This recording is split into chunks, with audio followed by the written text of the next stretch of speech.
अस्सलाम वालेकुम जी। आज हम पढ़ रहे हैं ये कि ताज़ा गोई कैसे पैदा हुई, इसकी वजूहात क्या होती हैं। अबहाम गोई जब थी तो ताज़ा गोई कैसे पैदा हुई, ये किस रद्द अमल के तौर पर सामने आए। 1955 के बाद ऐसा क्या हुआ था पाकिस्तान के हालात को कि इस तरह का रद्द अमल सामने आया। सियासी हालात कैसे थे, जबरो तागूती कैसी थी, इजहार राय और आज़ादी जो थी, आज़ादी राय पर पाबंदी क्यों थी, क्या ये मार्शल लॉ था, क्या ये जब बहुत सारे मसाइल थे तो हम ऐसा क्यों नहीं कर पाते थे। असद मोहम्मद ख़ान की एक तहरीक है, उसके बारे में ये पढ़ा गया। जब भी कोई चीज़ हमारे किसी के भी मुआशरे में होती है और उस पर जबर जब लगता है तो उसके बाद क्या होता है, शायर और अदीब क्या करते हैं, सबसे सेंसिटिव लोग तो वही होते हैं। वो क्या करते हैं, वो अपना जो भी तख्लीक करते हैं उस पर बेबाकी जाहिर तो होती नहीं है क्योंकि जबर होता है उनके ऊपर। फिर वो क्या करते हैं, मुर्दा घर में मकाशफा जैसी चीज़ें जो हैं वो लिखते हैं। मुर्दा घर में मकाशफा एक्चुअली क्या है, मुर्दा घर में मकाशफा एक आदमी होता है, मुर्दा घर में उसकी ड्यूटी होती है। वो क्या करता है, वो ये करता है कि मुर्दों के ऊपर से जा रहा होता है। जब मुर्दे होते हैं तो उनके ऊपर से जाना हमारे यहाँ बेअदबी समझी जाती है। कोई भी मज़हब होता है वो बहुत ही बुरा इसको ख्याल करता है, मगर इसमें क्या बताते हैं वो कि मुर्दा घर है और वहाँ पर मुर्दों के ऊपर आदमी चढ़ता है। सिर्फ इसी बात पर इनफ नहीं करता है, वो क्या करता है, आँखों की पलकें निकाल लेता है और जो हमारी भवें हैं उनको निकाल लेता है और उनको बेचता है। किस चीज़ के लिए, विगें बनाने के लिए। और फिर क्या कहता है कि मेरा हम जुल्फ, मेरी बीवी का जो बहनोई है वो ये काम करता है इसलिए मैं इसको बेचता हूँ। नेपोटिज्म आ गई इसमें। एक्चुअली क्या है, हम सामने अगर देखते हैं तो हमें यूँ महसूस होता है ये एक मुर्दा घर में इस तरह से होता है। ऐसा नहीं होता।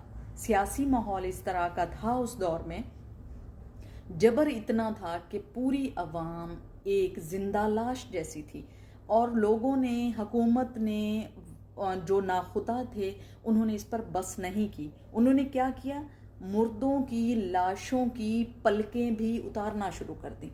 बेहिसी का ये टाइम होता है। बेहिसी में अदीब ने लिख दिया, असद मोहम्मद के अंदर से चीख पड़ना, ये कहना कि मुर्दा घर में मकाशफा। हकीकत में ये मकाशफा क्या है, हमारे इस और उस अहद की अक्कासी करता है कि हम मुर्दा लाश बन चुके हैं। हम जब तक नहीं चीखेंगे, जब तक हम नहीं लोगों को बताएंगे कि हम लोग जो हैं हमारे ऊपर ये जुल्म ना करो, ये तशद्दुद ना करो, हमारी आंखें मत बेचो, हमारे हम नेपोटिज्म की तरफ ना आओ, वो किस चीज़ की अलामत है? इस चीज़ की अलामत है कि वही जो सियासी दौर चल रहा होता है वो अपने ही अकरबा परवरी में, अपनी नेपोटिज्म में अपने ही दोस्तों को नवाज रहे होते हैं, जबकि अवाम जो होती है वो पिस रही होती है। अब वो वक्त आ गया कि आप लोग मर तो चुके हैं मगर प्लीज़ अपनी आंखों की पलकें मत दें, अपनी बेहुरमती मत करवाएं। कभी भी मुर्दा खाने में बेहुरमती नहीं होती, ये वो इसमें बताना चाहते हैं। तो मैंने भी आपको ये बता दिया, जो आज का टॉपिक था वो यही था। और मीर और सौदा का दौर, अब हम मीर और सौदा के दौर के बारे में पढ़ेंगे। और वो कैसा दौर था, वो एक ऐसा दौर था कि उसको अहदे ज़री कहते हैं। अहद था, अहद के बारे में भी पढ़ लेते हैं। अहद ज़री जो था, उर्दू की तारीख में मीर सौदा का दौर बड़ी अहमियत का हामिल है। इसे मीर सौदा का दौर इसलिए कहा जाता है क्योंकि इन दोनों का दौर तकरीबन मुतफिक का है और उर्दू अदब की तारीख का ज़री दौर भी कहलाता है। मीर सौदा और ये दर्द, ये तीनों सादा गोई की तहरीक के रूहे रवां हैं। सौदा ने कसीदा व हिजब में, दर्द ने तसव्वुफ में और मीर ने गज़ल में अपना मकाम बनाया। सबसे बड़ी बात यह है कि इस दौर में उर्दू ज़ुबान को बेअमीक वुसअत नसीब हुई और लिसानी अहमियत में काबिल कदर इजाफा हुआ। मीर और सौदा के अहद में शायरी की हकीकी इस्लाह पजीरी हुई। हिंदी के सकील अल्फाज खारिज अज़्ज़ुबान हुए। इस्तारों का इस्तेमाल तर्क होने से ज़बान में सलासत और रवानी पैदा हुई। अगरचे मानवी और कसीदा इससे पहले तबा अजवाई ہو چکی تھی، مگر سودا میر اور میر حسن نے اس کی بلندی میں گراں قدر اضافہ کیا۔ سودا نے تو ہزل گوئی کا بھی آغاز کیا، البتہ ان کی ہزلیات کہیں ابتداز کی حد کو پہنچ گئیں۔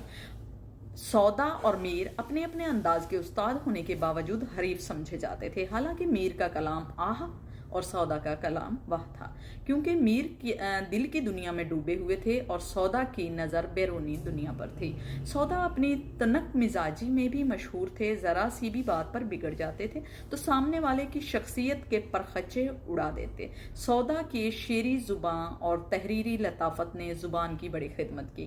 انہوں نے فارسی الفاظ میں بھی نزاکت اور خوبصورتی پیدا کر کے اردو زبان کے قابل بنا دیا۔ سودا کے بارے میں بات ایک مشہور ہے کہ ان کا غلام تھا، ان کا نام تھا غنچہ خان۔ ان کے ہاتھ میں قلم دوات ہمیشہ رہتا تھا اور ایک پیپر بھی رہتا تھا۔ جب بھی انہیں کسی بات پہ غصہ آتا تھا تو وہ کیا کہتے تھے کہ مجھے یہ رجسٹر پکڑاؤ، یعنی فوراً ہی وہ لکھ ڈالتے تھے اس بندے کے خلاف جہاں بھی ان کو مسائل آتے تھے۔ امام عصر کے مطابق سودا اردو کے شیکسپیئر ہیں۔ سر الفر ڈائل کے نزدیک وہ اردو کے سب سے بڑے شاعر ہیں۔ سودا کا نمونہ کلام: سودا تیری فریاد سے آنکھوں میں کٹی رات، آئی ہے سحر ہونے کو ظالم کہیں مر بھی، کیفیت چشم اس کی مجھے یاد ہے سودا، ساغر کو میرے ہاتھ سے لینا کہ چلا میں۔ سودا کے برعکس میر کی طبیعت میں لٹک اور تصوف کی جھلک تھی۔ شاعری کی ایک صنف واسخات کو خاص طور پر میر نے ایجاد کیا۔ میر غزل کے بادشاہ تسلیم کیے گئے ہیں، ان کی استادی کے معترف بھی بہت سے لوگ ہیں۔ میں ساتھ میں آپ کو یہ بھی بتا دوں کہ مجھے اردو اتنی زیادہ نہیں آتی ہے، اگر کہیں غلطی ہو جائے تو پلیز مجھے معاف کرنا۔ غالب کے مطابق ریختہ کہ تم ہی استاد نہیں ہو غالب، کہتے ہیں اگلے زمانے میں کوئی میر بھی تھا۔ سودا کہتے ہیں سودا تو اس زمین میں غزل دا غزل کے ہونے ہیں تجھ کو میر کے استاد کی طرف۔ ناسخ فرماتے ہیں آپ بے بہرا ہیں جو معتقد میر نہیں۔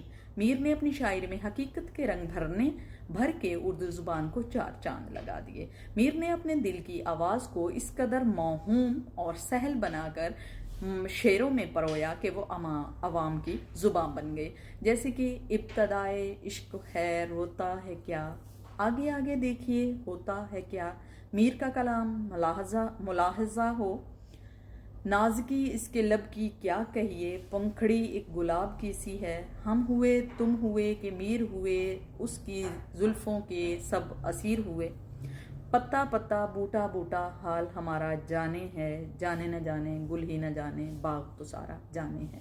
میرا یہ خیال ہے کہ ہم لوگوں نے جو عہد زریں ان کا پڑھا اور جس کے بارے میں ہمیں کہا گیا ڈاکٹر کوکب کی طرف سے کہ آپ لوگوں نے پڑھنا ہے، تو میں نے پڑھ بھی لیا اور آپ لوگوں کو بھی بتا دیا۔ اگر کہیں آپ کو اس سے بہت بہتر ملے تو آپ لوگ میرے ساتھ بھی شیئر کیجئے گا۔